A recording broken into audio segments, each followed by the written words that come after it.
ભાવનગર જિલ્લાના મહુવા શહેરમાં ગત રાત્રિના સમયે ખાનગી બસમાં અચાનક આગ ભભૂકી ઉઠી.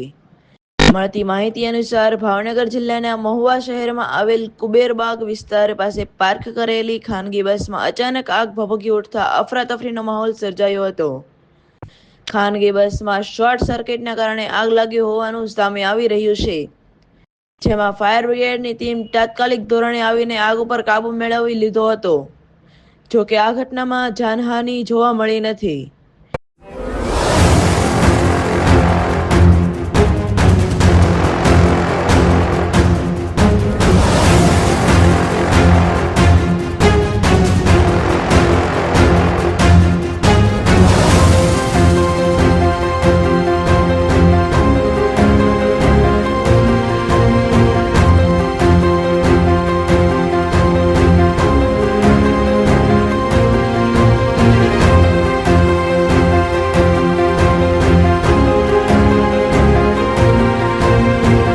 રિપોર્ટર સમીર ગાહા, અસ્મિતા ન્યૂઝ, મહુવા.